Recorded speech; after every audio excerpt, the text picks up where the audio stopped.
Hello, this is Ken Haas, and welcome to this week's edition of Kenny's Two Pennies.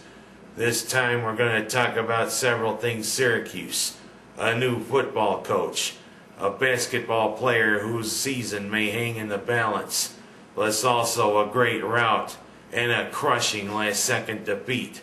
But first, a word from our sponsor.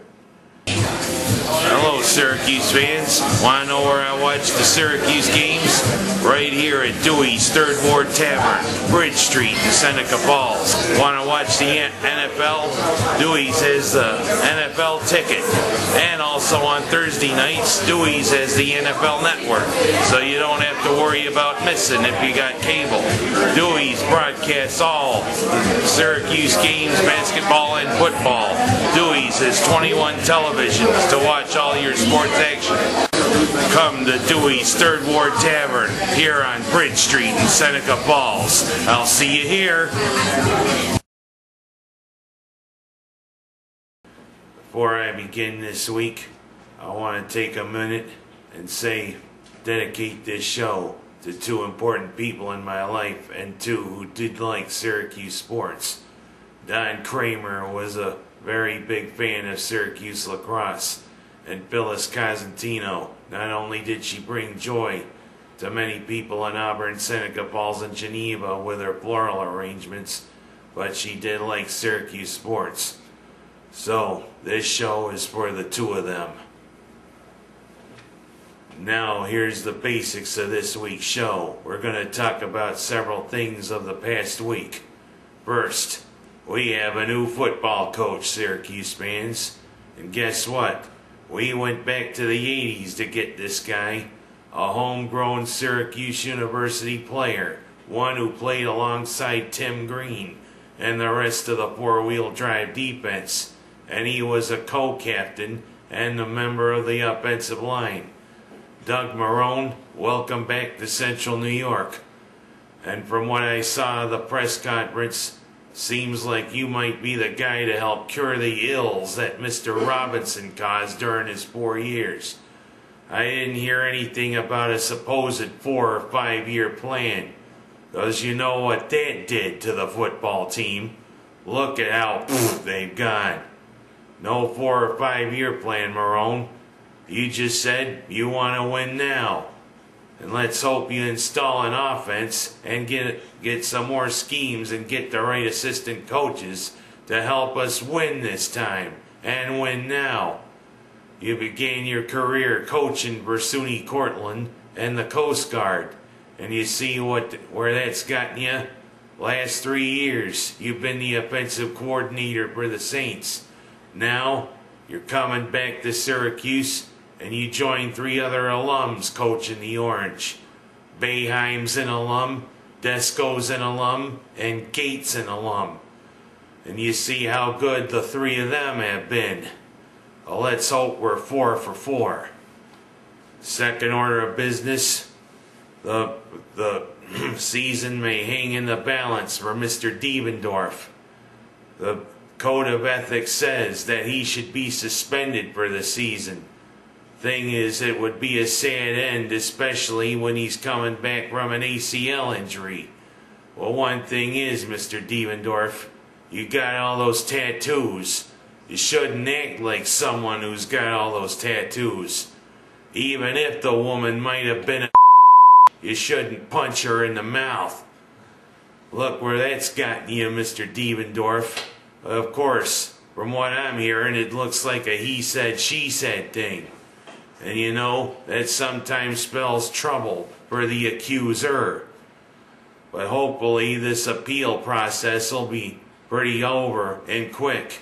And hopefully you can stay in Orangeman. But if you are suspended, Mr. Devendorf, shame on you.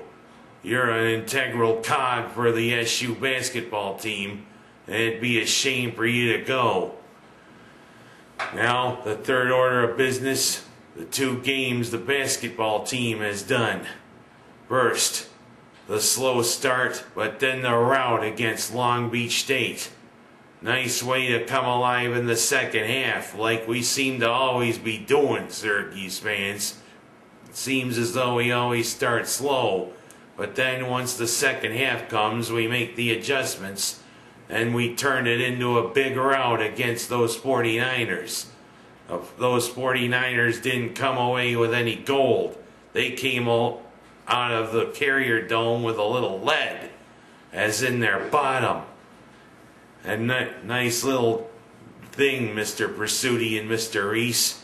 You get some playing time. And it seems as though whenever you get playing time, the Dome crowd always comes alive. But the thing is, Mr. Pursuti, don't become a ham.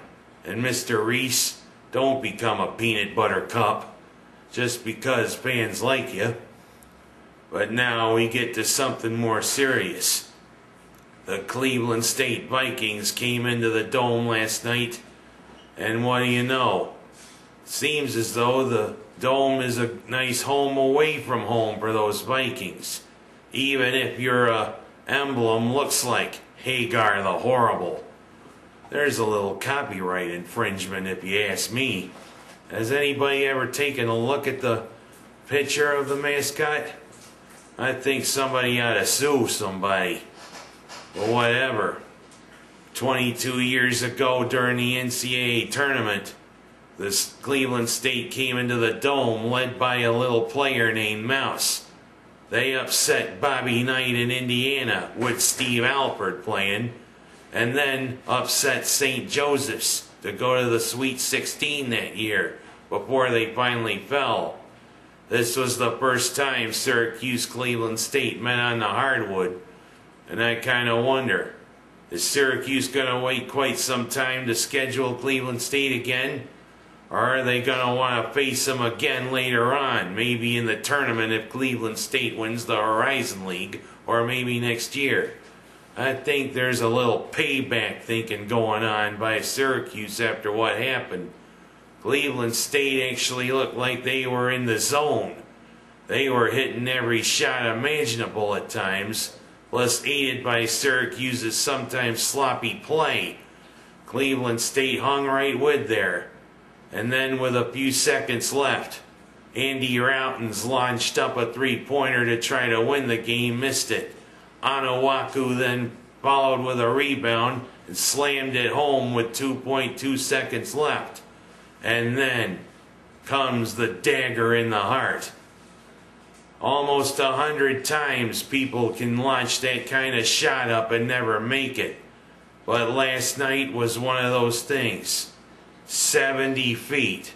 70 darn feet. Or it could have been a little less. But whatever. What a dagger that was. Unlike 25 years ago when the Pearl made a half-court shot to beat Boston College. That was the loudest I ever heard the Carrier Dome.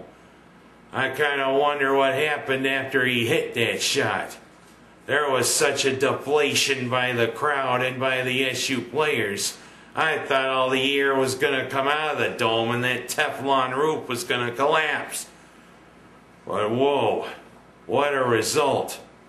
And the thing is, if we wind up going to the NIT again this year, is this going to be the reason why?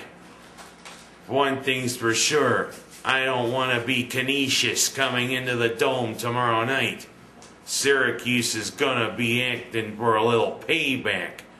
I predict Syracuse is going to clobber those Golden Griffins by about 30 to 40 points.